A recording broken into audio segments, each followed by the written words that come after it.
Eu deixo aqui um alerta que essa mesa ela é para maiores de 18 anos, que ela possui alguns temas possivelmente sensíveis e a depender dos caminhos, alguns gatilhos que talvez as pessoas não queiram disparar.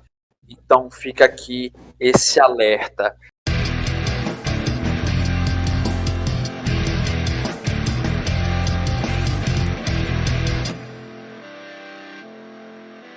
Recuem, roladores. As portas da loucura estão abertas e os ventos da tormenta sombria, incompreensíveis, levarão as almas daqueles que buscam os caminhos proibidos. Caminhos esses negados até o próprio universo. Leitores do livro de todas as verdades serão corrompidos hoje até os ossos. Começamos agora mais uma sessão do RPG de quinta de Achtung Cthulhu. Vou chamar agora os condenados que insistem neste caminho arrogante em busca da autodestruição. Começarei com ele, o homem cuja barreira é a ciência, Dio. E aí, galera, estarei jogando hoje continuarei jogando, na verdade, com o Dr. Hans Smith.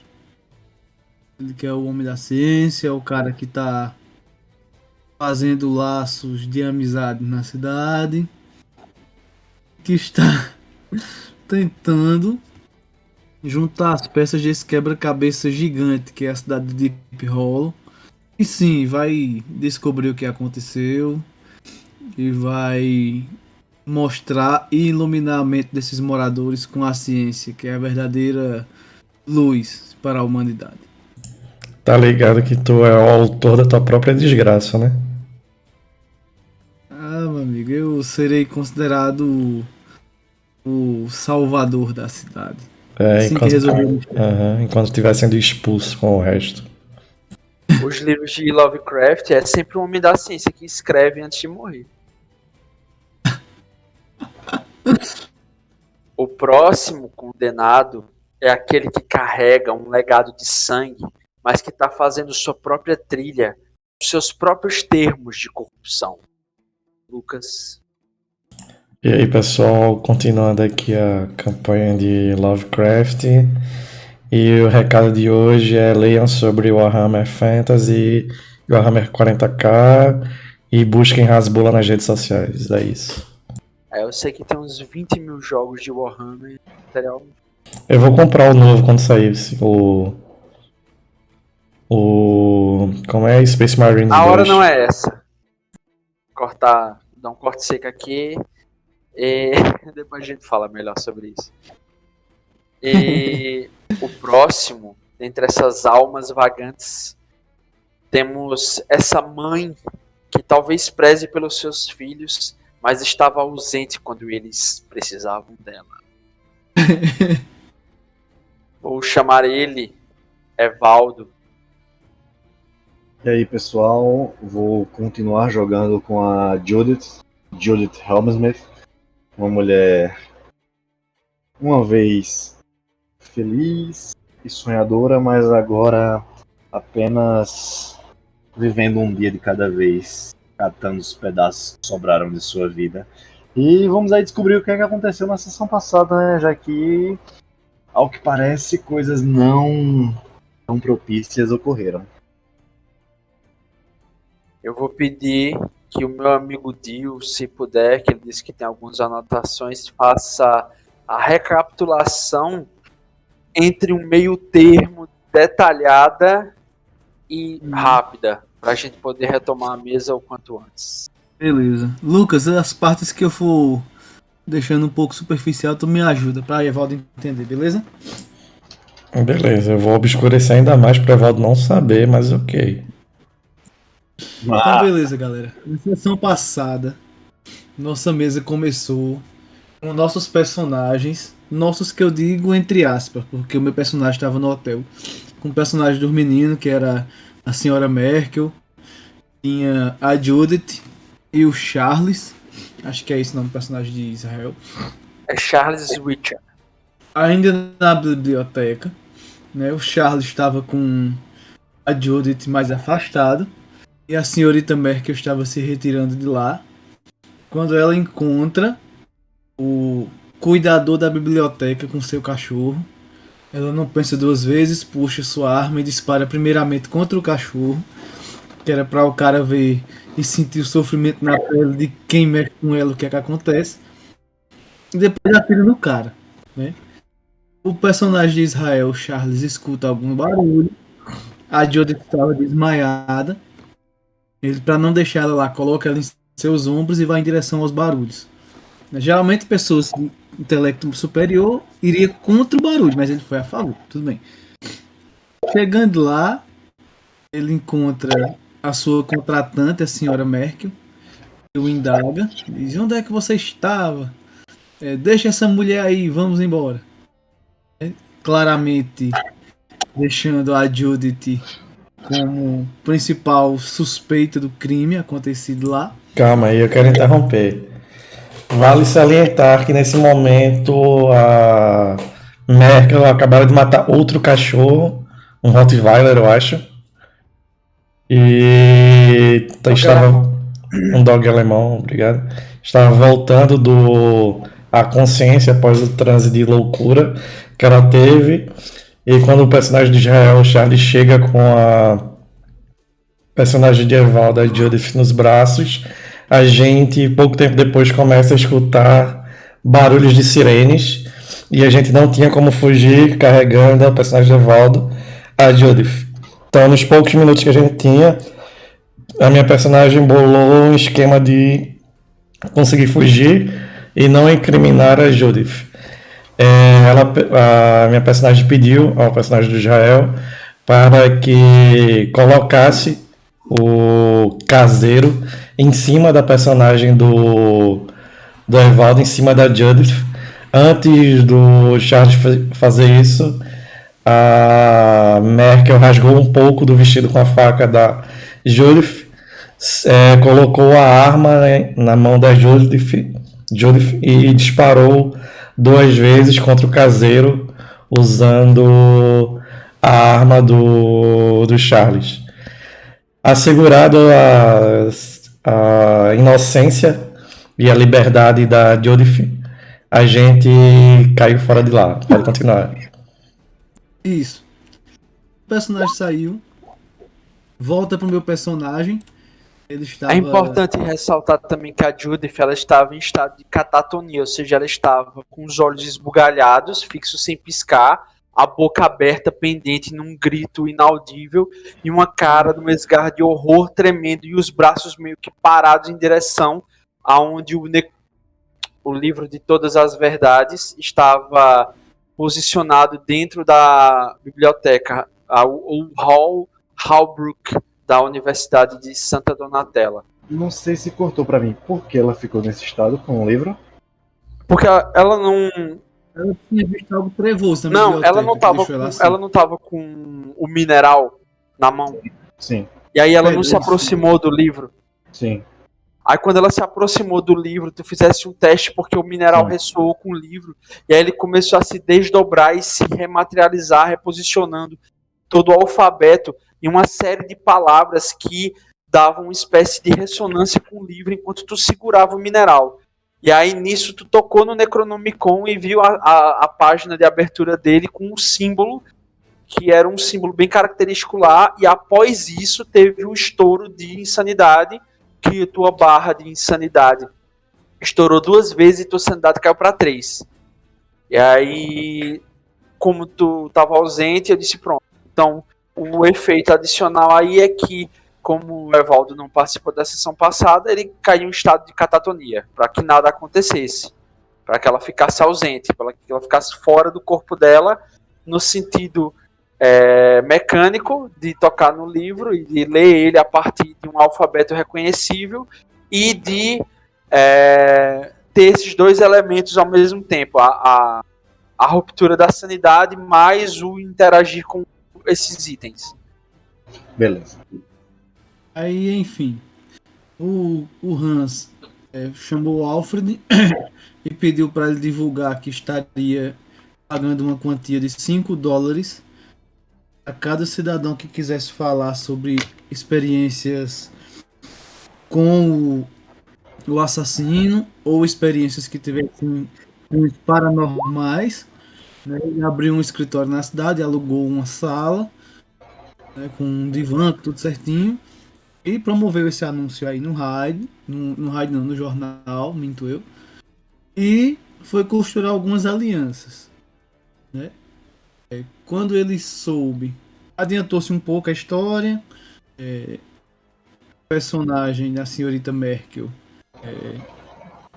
tinha saído de lá, estava ainda meio confusa, foi em busca de alguns prazeres num bar, ou era restaurante, se não me engano. Bah. Isso. Isso o tempo todo o personagem de Felipe tava seguindo a gente e tirou uma foto, algumas fotos minhas e do personagem do Israel ao longo da cidade. Ela se recuperou.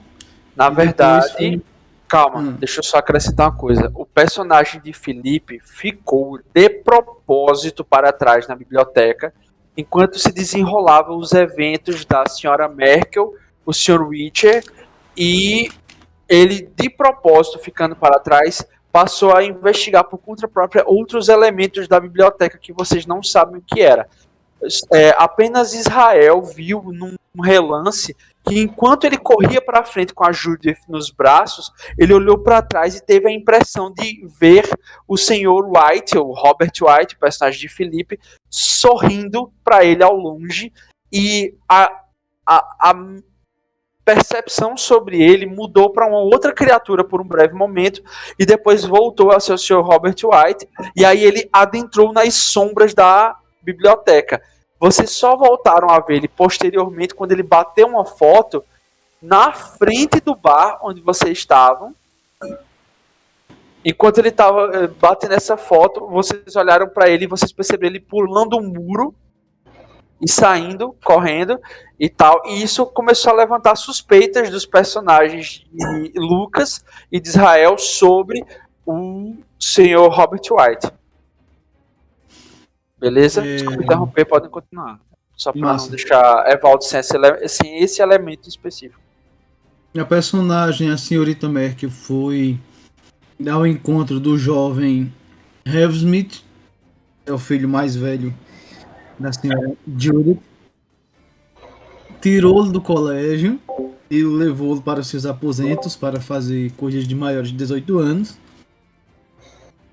E enquanto isso, o Dr. Hans estava no hotel tomando seu café da manhã, foi interpelado pelo personagem de Israel, que é o Charles. Charles Witcher. Isso. E nisso, ele falou que a Judith tinha sido pega, estava detida. Avidamente, o Dr. Hans foi até a delegacia, procurou fazer alianças também com o novo delegado, quando percebeu que ele tinha uma fome de poder imensa e que almejava ser o novo prefeito da cidade. Ele ofereceu alguns benefícios políticos, possivelmente, sua influência Financiar a campanha do cara. com pessoas da coroa e financiar sua campanha, já que ele tem um pouco de dinheiro. E teve acesso, entre as celas, a senhora Helmsmith, que estava em estado de dieta na cela, resmungando: os gatos estão em toda parte, o Sr. Julian não mentiria. Ele alertou a todos que desafiam seu poder. Ele estava com a pedra na mão, eu estava me aproximando dela para conversar e tentar tirá-la de lá. Né? Foi um benefício concedido pelo delegado, depois que eu prometi algumas coisas a ele. Evaldo, ela estava dizendo que o Mr. Getulian não mentiria. Uhum. Pronto. E foi basicamente isso. Nessa sessão eu tinha costurado mais algumas alianças, tinha pedido para fazer algumas publicações nos jornais. Né? Eu também convidei o personagem de Israel Charles, que é contratado pela senhora Merkel a trabalhar comigo, pagando bem, e para que ele me fornecesse informações sobre ela e do que ela está tentando fazer. Então, o personagem de Israel é um agente duplo, Beleza. entendeu? E estamos nisso. Eu estava me aproximando de Judith para conversar com ela, né? E a sessão tinha terminado dessa forma, se eu não me engano. Só uma coisa, eu não tirei ninguém do colégio. Ele nem chegou aí pro colégio. No caso, a personagem de Lucas fez com que ele matasse aula no dia de prova para acompanhar ela até a casa Khan e eles terem um enlace.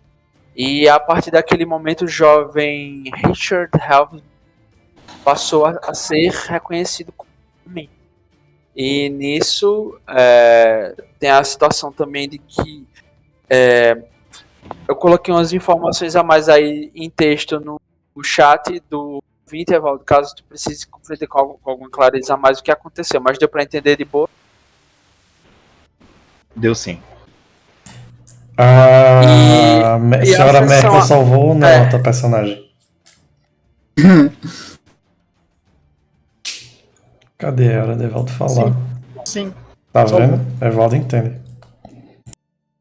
E ela salvou quem quando pegou o teu filho e fez ele matar a aula pra ir fazer sexo? Ela salvou a tarde do filho dela, do filho da amiga. Que seria uma tarde muito chata. Exatamente. Pense como uma mãe pensaria, mas enfim.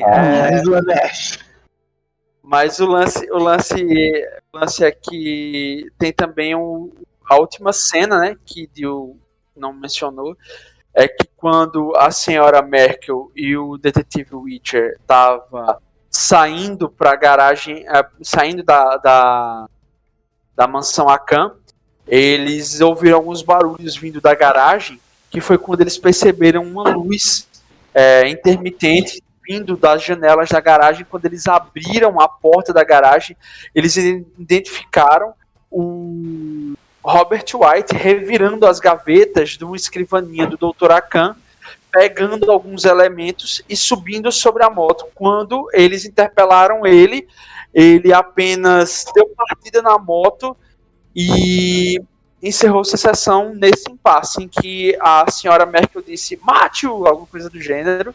Eu não me lembro o que foi. Foi isso, não foi, Lucas? Mate ele, atire nele, alguma coisa assim. Eu falei pra atirar. E a sessão se encerrou nesse impasse. E aí o personagem de Felipe estava sobre a mira de uma arma, em cima da moto do falecido Dr. Akan, tendo se apoderado de algumas documentações que ele furtou de alguns locais, numa investigação própria. E com isso, eu gostaria de descrever uma pequena cena para os senhores antes da gente iniciar completamente, que hoje ia ser um dia em que a gente iria se aprofundar um pouco na história de um personagem de Felipe. E aí, eu quero que vocês visualizem por um momento a imagem de uma cova, uma lápide fria de concreto, úmida, açoitada pelo vento e encharcada pela chuva, demonstrando ares de abandono, meio torta, totalmente desnivelada, parecendo que não foi feito com nenhum tipo de esmero, revelando a alcunha entalhada nela, na pedra maciça, os nomes William e Grosvenor, com as datas de nascimento e o seu falecimento, que foram no ano de 1957. E uma pequena lebre salta sobre esse túmulo frio e se sobressalta num susto com uma batida oca vindo de debaixo da terra. A areia negra, melhor, uma lama escura e lodosa, se remexe aos poucos. Uma mescla medonha de grunhidos, gemidos doídos, uma respiração forçosa, dá espaço a um esforço tremendo que só é interrompido por um ápice rompante com um grito de extrema satisfação com um soco que atravessa essa barreira de lama, areia e talvez até madeira, totalmente coberta por esse negrume e agora lavado pela chuva, até que esse último selo rompido, essa última barreira, dão espaço a raios que rasgam os céus. A chuva automaticamente já se torna uma torrente. A lama torna-se o ventre de um ser medonho que passa a se rastejar dos portões da própria morte. Um homem, ora dado como morto, retorna a caminhar sobre a terra, deixando esse ventre, essa sua cova.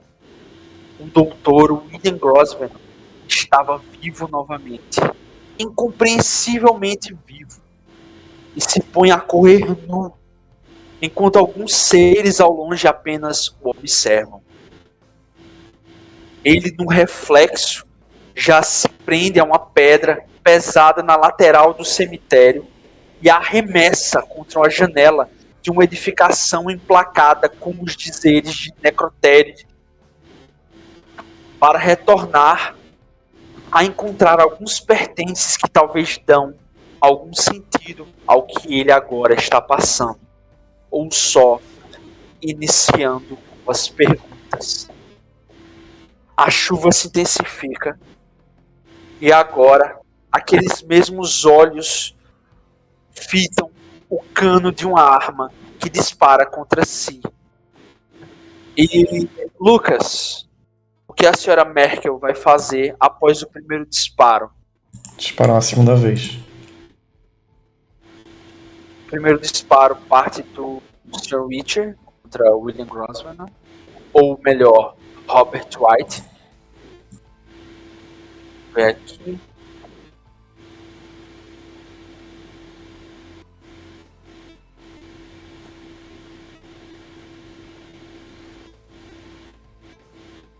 Cadê? Aqui.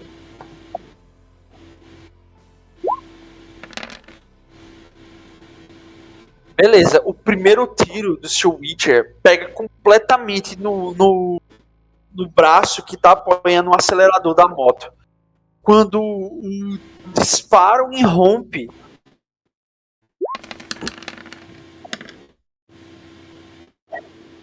você vê que o disparo ele penetra a carne e arranca um pedaço da camisa do Dr. William, ou Sr. White, né?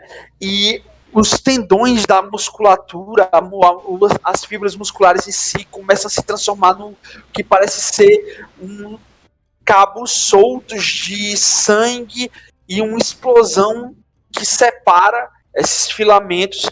Ele começa a sangrar muito. Você vê que ele esbugalha os olhos. Ele tenta ensaiar um grito quando você faz o seu disparo. Pode atirar. Beleza. O disparo da senhora Merkel é, por incrível que pareça, Tá, porra, morreu. muito efetivo.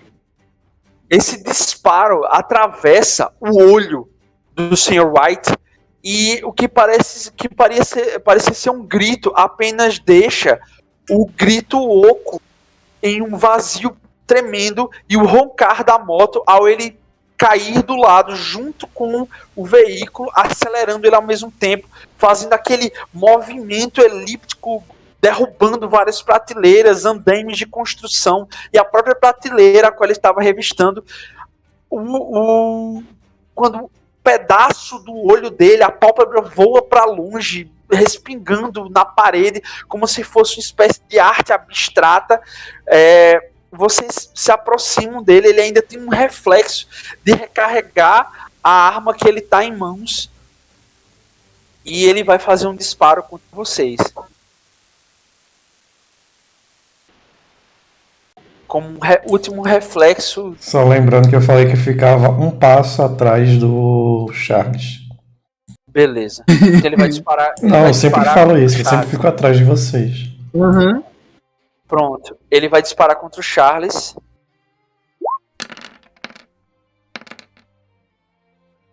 E matou o Charles.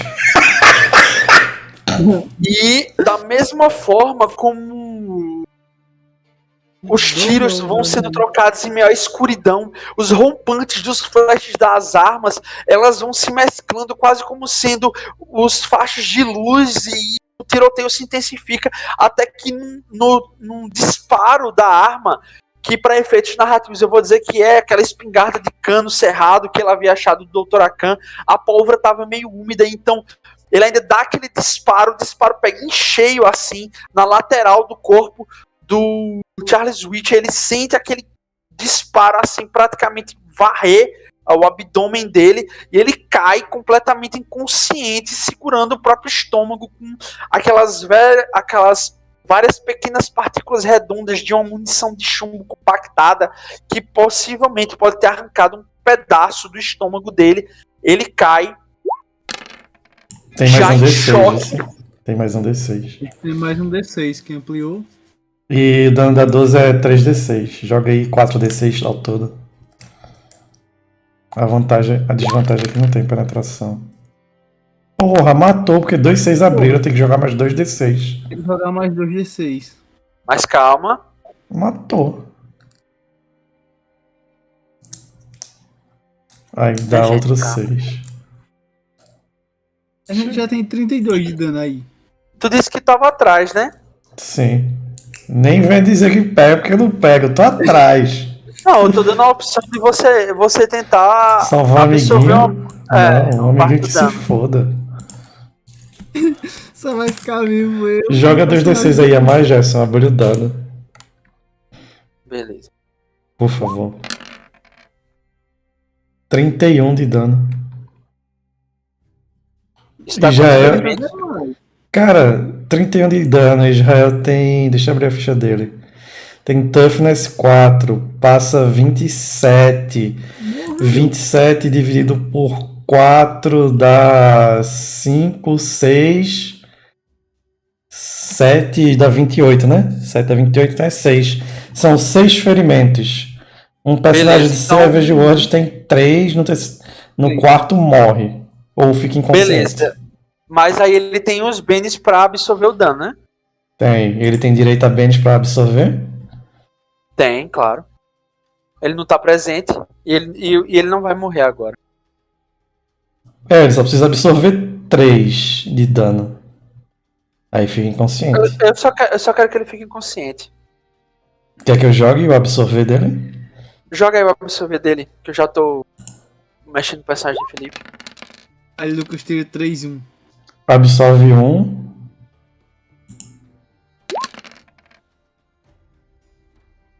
Não absorve porra nenhuma. Terceiro, absorveu 2. É, ele absorve 2. Ele está ou inconsciente ou morto. Eu gastei os 3 bens dele. Não, então, ele cai em choque com os olhos esbugalhados, ele não vai morrer, obviamente, ele só faltou fazer isso com o personagem. Mas é o suficiente para deixar ele em choque assim no chão. Provavelmente alguém tem que fazer pressão na ferida, mas nessa troca de tiros, vocês olham assim o corpo inerte do personagem de Felipe ao chão, com a moto ainda ligada, fazendo aquele barulho.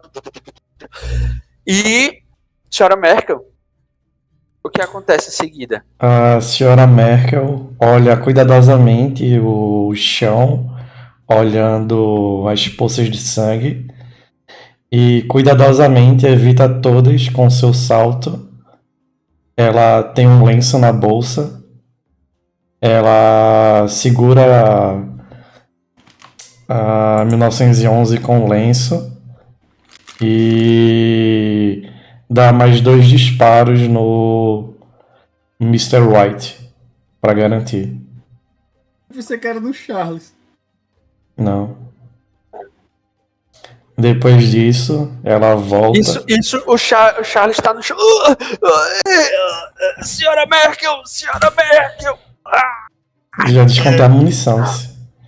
Ela volta olhando, ela dá uma olhada no corpo do Charles. Ela: bem, meu querido, vejo que você cumpriu seu papel. E eu nem precisei pagar mais.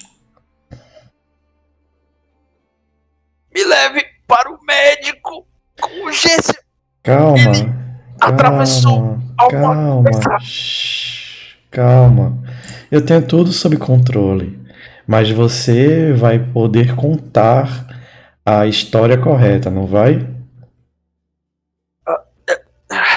Pela quantia certa. Ele força um sorriso assim amarelo enquanto segura o próprio estômago. Ups.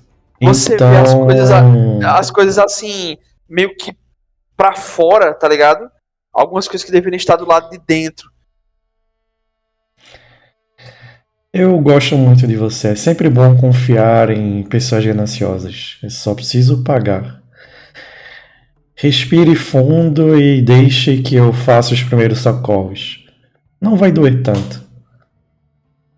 Você vê que Pode falar. quando você fala, não vai doer tanto, ele pega uma pequena garrafa assim, de algum líquido que você não sabe o que é, ele ensopa um pano assim rapidamente, bota em cima da barriga. Quando ele bota, os olhos dele reviram as órbitas para cima e para trás, os olhos dele começam a piscar freneticamente, ele perde a consciência. Jefferson, eu vou aplicar primeiros socorros para que ele não morra. Beleza? Beleza. Eu tô com a maleta que me dá mais um, eu acho. Deixa eu confirmar. Me dá mais um. O que sair aí é mais um, beleza? Alô? Posso Tô falar? ouvindo. Dá 7 ao todo. Para o outro ferimento.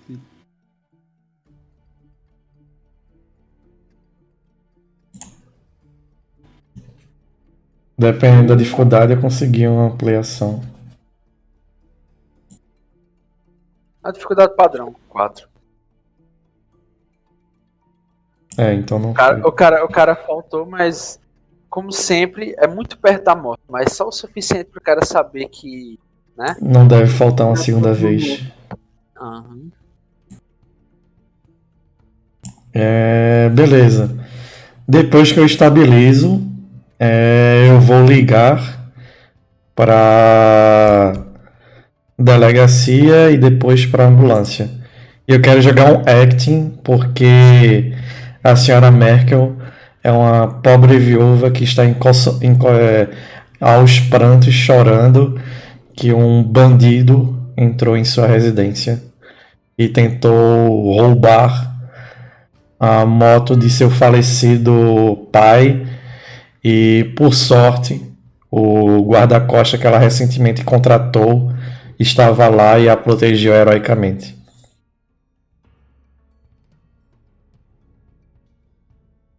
Pode interpretar. Telefone, você Beleza. pega o telefone próximo à bancada de bebidas da mansão Akan. Não é uma mansão, é tipo um sobrado. Tipo um sobrado, então. Você chega nessa casa, até um pouco generosa em espaço, mas humilde em arquitetura. Você se põe a discar os números, e aí com isso, você... Delegacia de polícia, pois não? Não, primeiro eu liguei pra Emergência. emergência. Pronto. Hospital Geral de Deep Hollow, pois não? Sei que quer atender uma... Aqui é a senhora Merkel, da rua tal, endereço tal. Um homem forte e alto acabou de invadir a minha residência. Ele, por sorte, o meu segurança, que eu contratei há pouco tempo, estava aqui. Eu ouvi tiros. Eu acho que o invasor tentou atirar no meu segurança. Eu corri. Ela começa a chorar por um tempo. Eu corri e quando eu cheguei lá, meu segurança tinha caído no chão. Estava sangrando muito. Por sorte, eu em minha juventude estudei um pouco de enfermagem e consegui parar o sangramento, mas meu Deus, quanto sangue tinha ali, eu não sei o que fazer. Senhora, estamos mandando uma ambulância agora. Onde a senhora está? Qual é o endereço? Eu passo o endereço, o jogador não sabe. Uhum. Aí, por favor, por Deus, venha logo. Essa cidade é realmente um inferno, senhora. Eu lamento que tenha que passar por isso. Estamos mandando a ambulância agora. Eu não sei se o outro homem morreu. Tem muito sangue, eu nunca vi tanto sangue em minha vida. Beleza, você sabe que a depender vem a imprensa junto, né? Não, sim. Jefferson, o que eu quero fazer enquanto a ambulância não vem? Eu vou borrar propositalmente a maquiagem da minha face para mostrar que eu estava chorando. Vou amarrotar um pouco as minhas roupas e estarei com um copo generoso de vinho nas minhas mãos. E assim que eu verificar a ambulância ou o que é que seja, eu vou estar sempre tremendo para demonstrar medo e nervosismo. Você vê que... Hã? Jogar uma atuação? Ou não precisa? Pode jogar, mas aí deixa o pessoal chegar. Quando você vê virando a esquina, subindo aquela rua das alamedas mais frondosas e bem abastadas de Deep Hollow, onde fica o sobrado que você reconstruiu da casa Akan, você vê uma ambulância daqueles estilos branca com aquela cruz vermelha típica subindo. Você vê que descem 2 paramédicos e o motorista permanece lá, e logo atrás um carro preto, não identificado como carro de polícia, e 2 detetives descem. E aparentemente eles responderam ao chamado de polícia, eles pediram para responder esse chamado.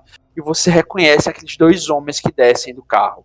É o senhor Ted Cormack e o Perry Harris. Não veio a polícia, veio os caras de fora. Exato. Arrombados. E aí você vê os paramédicos. Onde estão os feridos, senhor? Ela começa a tremer um pouco o copo. Aí, está ali na garagem. Eu fiz primeiros socorros. Por Deus, ajude-o. Ele é um bom homem. Ele falou que ele era de Londres, eu acho. Quando você aponta naquela direção, você sente uma pesada mão no seu ombro. E quando você se vira, você vê aquele homem corpulento sorrindo para você, uma espécie de sorriso compassivo. E senhora Merkel, decidimos vir aqui para verificar. Já pretendíamos vir para fazer algumas perguntas e acabamos respondendo o chamado. Não é, Cormac? Aí ele olha para você de maneira fria e tétrica, assim, e ele dá a mão para você apertar. Perry, por Deus, ainda bem que você chegou. Poderíamos entrar e fazer algumas perguntas e verificar o que aconteceu de fato, senhora? Eu tenho que ir ao hospital. O meu segurança, o Sr. Charles, ele tá ferido, ele tá sangrando. Não se preocupe com isso agora, senhora. Ele é um homem adulto e a senhora não é nenhum tipo de parente próximo. Por então, Deus, eu contratei, homem. Eu preciso ficar com ele. Infelizmente, isso não é um vínculo familiar, senhora. Essas são as normas. O senhor saberá onde eu estou. Eu posso responder as perguntas lá. Cara, ele olha pra você com uns olhos azuis e como se ele não acreditasse uma palavra do que você tá dizendo. Certo, mas eu tô o tempo todo olhando pro Perry. Pede. E você vê que ele tá, tipo, caindo completamente na sua conversa, mas na presença do parceiro dele, ele é obrigado a se segurar. O que ele pode fazer é pequenos atos compassivos, tipo, de ceder um lenço, pedir pra senhora sentar, alguma coisa do gênero, enquanto tu faz a tua atuação. Beleza. Se possível, eu quero segurar no ombro do... No ombro não, no braço, né? Do Perry. Do Pad, desculpa. Não é possível, porque ele disse, Beleza. Não, de boa. aí você se senta numa poltrona mais à frente e eles numa cadeira de 2 assentos mais ao lado na sala de estar, enquanto passam com os corpos. Você vê que tá num saco preto, eles botam na ambulância e dizem, esse aqui não sobreviveu, infelizmente, até felizmente, o vagabundo estava para além da salvação. A cabeça dele foi estourada de uma da outra. E aí saem levando ele. E logo atrás vem coberto só até a cintura, mais ou menos com branco, e com algumas. Esse pano completamente encharcado de vermelho. Vem o Charles Witcher. Ele tá totalmente desacordado, assim, com a cabeça pendendo pro lado. E os olhos meio já que vibrando do choque. Você vê o braço dele pendendo assim para um lado. Enquanto os detetives olham para ele. Pobre diabo, veio tão longe aqui. Espero que não encontre a morte. Quem fala isso é o detetive mais frio e calculista, o Sr. Cormac. Beleza. Joga a atuação? Pode jogar. Performance, na verdade, né? Performance ou persuasão? Depende. Eles vão fazer algumas perguntas e você vai querer responder com a verdade ou vai querer poder ter uma espécie de Você me pegou. Performance. Performance. 7 passa? bem mais do que o suficiente. Aí sim. Você vê que um deles puxa um caderninho, enquanto o outro puxa um pequeno gravador. Pequeno não, né? Um trambolhão de gravação. E coloca em cima da mesa e aciona. E aí ele... A senhora passou o dia em casa? Sim, eu passei o dia em casa. Que curioso. Eu No bar, disseram que a senhora estava lá logo pela manhã. Sim, como eu ia falar, Por favor, cheguei senhora, fale a do verdade. bar. Eu estou falando a verdade. Minha mente está confusa. Eu fui para o bar onde costumo ir. Acho que eu cheguei, era 9, 8 horas da noite. Bebi um pouco. Devo ter saído lá, acho que já eram 7 horas da manhã. Dei uma volta pela cidade, dormi um pouco e o Sr. Charles chegou. Gerson, que horas o boneco de Gerson chegou? Foi no começo do meio-dia, né? Próximo Perto do meio-dia. meio-dia. Aí, perto do meio-dia, o Sr. Charles chegou. Ele me acompanhou durante o bar, então eu dei a manhã toda de folga para ele poder dormir. Ele chegou, acho que um pouco depois do almoço, eu lembro de ter almoçado. Nós estávamos conversando, eu queria ir até a cidade de Silent Hills para dar uma volta. A cidade lá é maior. Sim, a cidade lá é maior, tem boas galerias.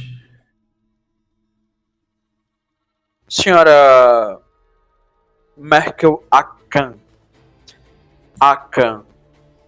Esse era como era conhecido o senhor seu pai. Qual era a natureza da relação que a senhora tinha com o senhor seu pai? Meu pai era um homem muito rígido, eu saí de casa ainda muito moça. Assim que eu terminei o colegial, eu saí de casa. Nós somos pessoas éramos muito diferentes um do outro. E ou eu vivia sobre as regras dele, ou eu vivia sobre as minhas. Então eu decidi sair viver sobre as minhas. Você sabe, E a não sua é? irmã? Minha irmã, faz muito tempo que eu não a vi. Foi um dos motivos que eu vim pra cá. Eu contratei o Sr. Charles para tentar me ajudar a procurá-la. Eu espalhei alguns panfletos, você deve ter visto. A Mas senhora até o conhece essa momento, mulher? Eles botam uma foto assim em cima da mesa de centro. é aquela que eu acho que é. É. Aí, ela tem alguns traços da minha pequena irmã, mas ela não se vestiria assim. Sua irmã foi dada por desaparecida na escola. A professora dela disse que ela faltou uma semana antes de acionar o aviso de desaparecimento. Foi quando se relacionou diretamente com o suicídio de seu pai. É uma Ela família balança bem a cabeça. problemática, né? Eu ainda não entendo o motivo que fez meu pai tirar a própria vida. Por Deus, Ele tinha pensamentos obscuros? Não, por Deus, não. Ele era um homem difícil, mas nunca imaginei que ele tiraria a própria vida. E o porquê da fixação dele pelo caso do coletor de ossos? Porque temos aqui a retirada dele de diversos arquivos de Por necrópsias. Deus, casos homem, eu tinha 17 naquela época, eu não sabia nem o que meu pai fazia. Você não entende, não entende? Pere. Voltando a essa mulher aqui, ela foi presa por porte de drogas e associação criminosa há 2 anos atrás. Isso aos arredores da vila de Swampshire. Aparentemente ela estava vivendo lá e alguns dos locais identificaram ela como Catarina. Esse é o nome Seria da minha ela irmã, mas Cat Akan? por favor, não a chame assim. Você não é da família. Ah, desculpa. É como a professora dela se dirigia a ela no depoimento que colhemos. Porque aparentemente todos esses casos têm estado muito conectados de uma forma muito estranha. Eu simplesmente não sei onde você quer chegar, senhor Cormac. Eu mal falei do que aconteceu com o pobre do senhor Charles. Ela cai aos prantos e começa a chorar. E pela primeira vez, quem vai ao seu encontro não é o Perry, é o Ted Cormac. Ele puxa um lenço de linho puído e ele olha para você pela primeira vez de uma maneira completamente diferente. Aquele olhar aquilino e julgador começa a ter notas de empatia para você. E ele, quando dá o lenço em suas mãos, ele demora meio segundo a mais tocando a sua mão meio que num afago compreensivo. Desculpe a minha dureza, senhora. É os ósseos do ofício. A senhora sabe, precisamos resolver esse caso que permanece em aberto e que aparentemente pode trazer não só luz sobre o que veio a acontecer com a sua família, mas com muitas outras. Eu entendo, detetive.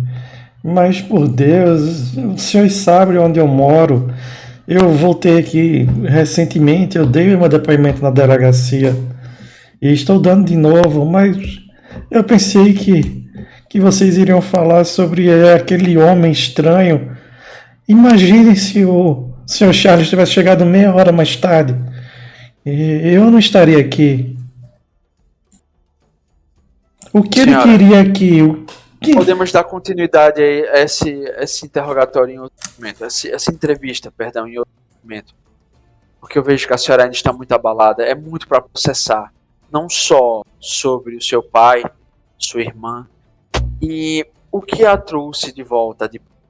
Tomamos a liberdade de colher algumas informações sobre a senhora, devido à sua associação com a esposa do prefeito, que aparentemente tem conduzido uma espécie de investigação própria sobre o que vem acontecendo. Ela tem rivalizado um pouco conosco da força policial. Tentamos evitar que isso acontecesse e até sugerimos que, se possível, que os civis relacionados tentem cooperar conosco, a polícia. Eu Voltaremos a entendo. conversar em breve. Certo, detetive. O senhor sabe onde me achar. Provavelmente eu nem sei mais o que eu vou fazer hoje. Hoje era para ser um dia de compras, andar na cidade de Silent Hills. Eu até tinha chamado o senhor Charles para. Ah, não, já falei para vocês isso. Iríamos nas galerias de Silent Hills. Eles se levantam assim, já começam a anotar algumas coisas. O Cormac, ele começa a anotar algumas coisas, ele olha para você e você percebe que os olhos dele percorrem você completamente, te fitando por um momento até que eles param nos seus olhos e é quase como se num magnetismo intenso, é quase como se duas criaturas quebradas e incompletas estivessem fitando uma a outra e vendo as várias rachaduras que compõem as suas silhuetas. E assim como você esconde alguma coisa, talvez o Sr. Cormac também. E a sua performance despertou nele alguma espécie de simpatia.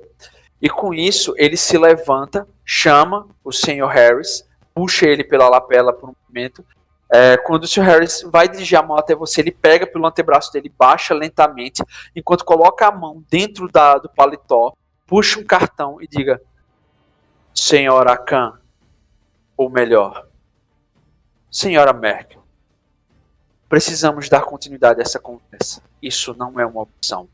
Mas eu gostaria que passássemos a nos entender em melhores termos do que em momentos passados. Eu lamento muito pelo sofrimento da senhora. E eu também já perdi muitas pessoas em circunstâncias muito traumáticas. E eu sei o custo que isso tem. Por favor, não deixe de me ligar para reagendarmos a continuidade dessa entrevista. E ele pega a tua mão e fecha lentamente o teu pulso em volta do cartão dele, que é em relevo escrito Theodore Cormack, detetive, e um número embaixo. Beleza? E com isso, ele fica você tá na porta, na soleira da porta, assim, olhando para eles. Você vê que o Perry, ele fica olhando para você de dentro do carro, assim, um olhar meio estabanado, meio de admiração, meio que aquele olhar masculino meio lascivo, enquanto o outro tá olhando com bem mais intensidade, quase que vendo, talvez até através do que você tá tentando fingir, e talvez ainda assim mantendo alguma espécie de conexão, e ele se demora. E demora, e demora, o que parece ser quase que um intervalo de uns 5, 6 segundos assim a mais, em pé do lado do carro. Ele faz um aceno com o chapéu, entra, liga o carro e eles vão embora. Aí sim, me dei bem pra caralho. Eu vou ter um exército de homens fazendo o que eu quero em breve. Performance alta. Com isso, encerramos a sessão de hoje. E agradecemos a todos que acompanharam a condenação até aqui. E cada dia mais essas almas vão sendo levadas de uma forma ou de outra, por si mesmos ou por suas ações nefastas. Valeu!